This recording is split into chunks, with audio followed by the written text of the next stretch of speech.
जय हिंद क्लास। मेरा नाम पुरुषोत्तम कुमार है और आज हम क्या पढ़ेंगे? टेंस पढ़ेंगे। क्या पढ़ेंगे?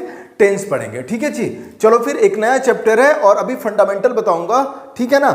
एक एक चीज इसके बारे में बातचीत करेंगे, ठीक है। टेंस के लिए सबसे पहले मैंने एक सेंटेंस लिखा पुरुषोत्तम सर टीचेस इंग्लिश। ठीक है, मैंने एक सेंटेंस लिखा पुरुषोत्तम सर टीचेस इंग्लिश। अगर मैं आपको बोलूं कि इसमें वर्ब क्या है तो आप बोलोगे कि टीचेस, है ना। टीचेस अगर आप बताएंगे तो ये वर्ब होगा। पढ़ाना, लिखाना, ठीक है, समझना, चलना, दौड़ना, ये सारा क्या होता है? वर्ब होता है। वर्ब क्या होता है? जो एक्शन करता है। क्या करता है? जो एक्शन करता है वो वर्ब होता है, ठीक है। और अगर मैं पूछूं कि सब्जेक्ट क्या है तो आप बोलोगे कि पुरुषोत्तम सर सब्जेक्ट होता है, ठीक है। पुरुषोत्तम सर सब्जेक्ट होता है। हु टीचेस तो पुरुषोत्तम सर, तो पुरुषोत्तम सर क्या हो जाएगा? सब्जेक्ट होगा। सब्जेक्ट क्या होता है? जिसके बारे में बात होती है। क्या है? जिसके बारे में बात होती है वो सब्जेक्ट हो जाता है। फिर ऑब्जेक्ट क्या होता है? तो ऑब्जेक्ट ऐसे भी पहचान लोगे कि पुरुषोत्तम सर टीचेस व्हाट, तो पुरुषोत्तम सर टीचेस इंग्लिश, तो ये ऑब्जेक्ट होता है। ऑब्जेक्ट क्या होता है? जिस एक्शन को रिसीव करता है, जो जिस एक्शन को रिसीव करता है, या यूं कहे कि जिस पर उसका असर पड़ता है, वो ऑब्जेक्ट होता है। इतना क्लियर हो गया? देखो, इस सेंटेंस को बताने का पर्पस ये था, अभी मैं आपको क्लियर करता हूं। अगर मैं पूछूं आपको कि क्या सेंटेंस का सब्जेक्ट या ऑब्जेक्ट होता है क्या? अगर ये सब्जेक्ट है, अगर ये सेंटेंस है, अगर मैं पूछूं कि सेंटेंस का सब्जेक्ट या ऑब्जेक्ट होता है, बिल्कुल नहीं होता भाई, बिल्कुल नहीं होता है। किसका होता है? वो वर्ब का होता है। इसीलिए भी किसी भी सेंटेंस को जब हम पहचानते हैं तो वर्ब से क्वेश्चन पूछते हैं कि हु टीचेस, तो पुरुषोत्तम सर, तो पुरुषोत्तम सर क्या हो गया? सब्जेक्ट हो गया, तो ये वर्ब का सब्जेक्ट है। अगर मैं पूछूं पुरुषोत्तम सर टीचेस व्हाट, ठीक है, पुरुषोत्तम सर टीचेस व्हाट, तो ये इंग्लिश हो जाएगा, मतलब ऑब्जेक्ट हो जाएगा। तो कहने का पर्पस है कि सेंटेंस का सब्जेक्ट या ऑब्जेक्ट नहीं होता। किसका होता है? वर्ब का होता है। वर्ब का सब्जेक्ट होगा और वर्ब का ऑब्जेक्ट होगा, ठीक है। इतना क्लियर हो गया? अब देखो, वर्ब क्या है? वर्ब क्या है कि पूरे सेंटेंस मतलब समझो आप, पूरे इंग्लिश ग्रामर का ये समझो कि वर्ब जो होता है वो बैकबोन होता है। जैसे रीढ़ की हड्डी होती है ना, रीढ़ की हड्डी होती है, वैसे ही वर्ब जो होता है वो बैकबोन होता है इंग्लिश ग्रामर का। चाहे आप इससे वर्ब से चैप्टर से रिलेटेड करके, चाहे आप टेंस देख लो, चाहे सब्जेक्ट वर्ब एग्रीमेंट देख लो, चाहे वॉइस देख लो, चाहे फाइनाइट वर्ब देख लो, चाहे नॉन फाइनाइट वर्ब देख लो, चाहे कंडीशनल्स देख लो, ठीक है, चाहे कंडीशनल देख लो, ठीक है। ये सारा वर्ब का चैप्टर है। इसीलिए मैं बोल रहा हूं कि वर्ब जो होता है वो बैकबोन होता है। क्लियर? ठीक है। अब पूछोगे आप कि सर तो वर्ब क्या होता है? What is verb? ठीक है, तो किसी काम का होना, ध्यान से देखना, किसी काम का होना या किसी काम को करना, ये क्या होता है? वर्ब होता है, ठीक है। इसके अलावा और भी बहुत सारे काम हैं, वो मैं आपको धीरे धीरे बताऊंगा, ठीक है। What is verb? तो किसी काम का होना या किसी काम को करना, ये क्या कहलाता है? वर्ब कहलाता है। अगर वर्ब को अच्छी तरह समझना है तो वर्ब को अगर समझने के लिए उसको सबसे पहले उसकी कैटेगरी जानना जरूरी है।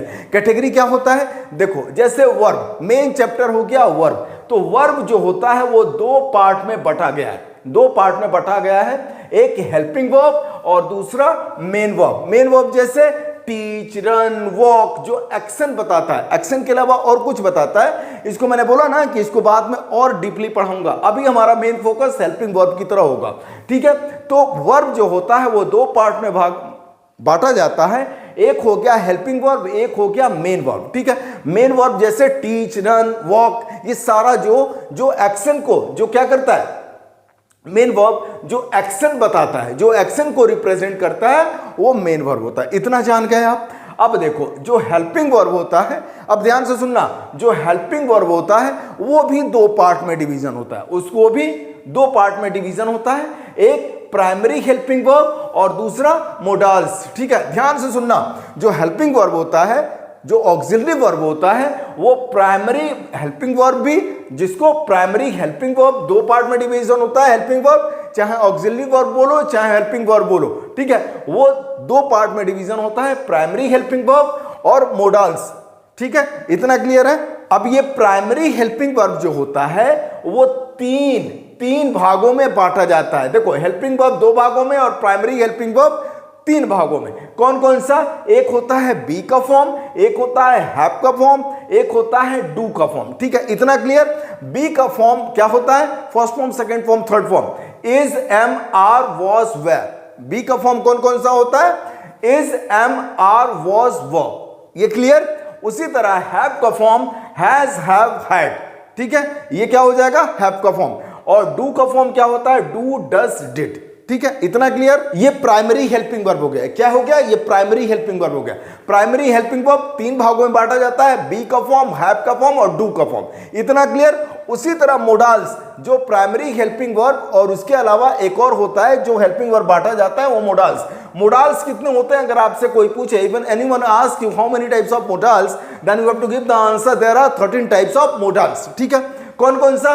Can, could, may, might, shall, should, will, would. ठीक है, must, dare, need, use to, ought to. याद कर लेना है कैसे?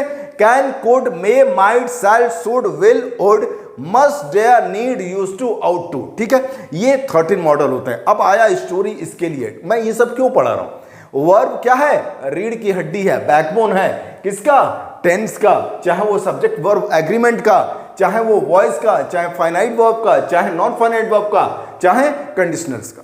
ठीक है, अब इस चीज को समझने के लिए कि ये मैं ये सारा चीज क्यों पढ़ा रहा हूं, वो ध्यान से देखना। देखो, एक सेंटेंस है पुरुष सर इज टीचिंग इंग्लिश, और एक सेंटेंस है पुरुष सर कैन टीच हिंदी। ठीक है, ये दो सेंटेंस मैंने दिया। आप इसमें देखो, इसमें वर्ब क्या है? तो वर्ब देखेंगे टीचिंग। टीचिंग क्या है भाई? तो मेन वर्ब है। और इज क्या है? हेल्पिंग वर्ब है। हेल्पिंग वर्ब मतलब ऑक्सिलरी वर्ब है। तो देखा आपने, मैंने एक चीज बताया है कि जो हेल्पिंग वर्ब होती है वो मेन वर्ब से पहले आती है। देखो आप यहां पे हेल्पिंग वर्ब इज है, वो मेन वर्ब से पहले आई। पुरुष सर इज टीचिंग इंग्लिश। तो अगर इज क्या है? हेल्पिंग वर्ब है, और टीचिंग क्या है? मेन वर्ब है। तो ये क्या करेगा? ये क्या करेगा कि अगर प्राइमरी वर्ब, ध्यान से सुनना, primary plus main verb is equal to tense. अगर हमने प्राइमरी वर्ब देख लिया और उसका मेन वर्ब देख लिया, तो उसका हम टेंस पहचान जाएंगे कि वो कौन सा टेंस में है। आपने देखा हेल्पिंग वर्ब इज, तो आप समझ जाओगे कि ये प्रेजेंट में है। और अगर टीचिंग है, मेन वर्ब है, आईएनजी लगा हुआ है, तो आप कहोगे कॉन्टिन्यूअस। अभी आगे चलेगा। ठीक है, अभी मैं समझाना चाहता हूं कि ये चीज जानना क्यों जरूरी है, और इसको जानना बहुत ही जरूरी है। मतलब कहने का कि अगर प्राइमरी वर्ब हो, प्राइमरी हेल्पिंग वर्ब क्या है? बी का फॉर्म, हैव का फॉर्म, डू का फॉर्म। मतलब ये सारे अगर मेन वर्ब के पहले है, मेन वर्ब के पहले है, उसके बाद मेन वर्ब है, तो वो क्या? उसका आप टेंस बता सकते हो। उस चैप्टर का, उस सेंटेंस को आप ये बता सकते हो कि ये कौन सा टेंस में है। इतना क्लियर? अब आप कहेंगे कि सर ये प्राइमरी हेल्पिंग वर्ब तो मालूम हो गया, लेकिन मोडाल्स भी तो रहता है। जैसे मैंने लिखा पुरुष सर कैन टीच हिंदी, तो मोडाल्स जो रहता है, कैन क्या है? मोडाल्स है। देख लो, कैन, कुड, मे, माइट, ये सारा मोडाल्स है। तो मोडाल्स प्लस मेन वर्ब, अगर मेन वर्ब के पहले मोडाल्स रहेगा, देखो टीच ये क्या है? मेन वर्ब है, और कैन क्या है? मोडाल्स है। तो कहने का मतलब कि अगर मोडाल्स प्लस मेन वर्ब रहेगा, तो उसका क्या होता है? चैप्टर क्या निकल के आता है? मोडाल्स चैप्टर निकल के आता है। अभी हम इस पे फोकस नहीं करेंगे, अभी हम प्राइमरी वर्ब्स और मेन वर्ब्स पे फोकस करेंगे, उसके बाद इस चैप्टर को समझाएंगे। ठीक है, इतना समझ में आ गया? कहने का मतलब कि अगर बी का फॉर्म, ठीक है, बी का form plus main verb, be का form primary verb plus main verb अगर आ जाएगा, तो आप उसका टेंस ज्ञात कर लोगे। इसलिए मैंने इस वर्ब को कैटेगराइज करके मैंने आपको बताया है। अब आगे बताएंगे आपको इसके कि किस तरह इसको करना है, किस तरह पहचानोगे। ठीक है, चलो फिर, उम्मीद कर रहा हूं कि आपको अच्छा लगा होगा। Thank you so much. जय हिंद।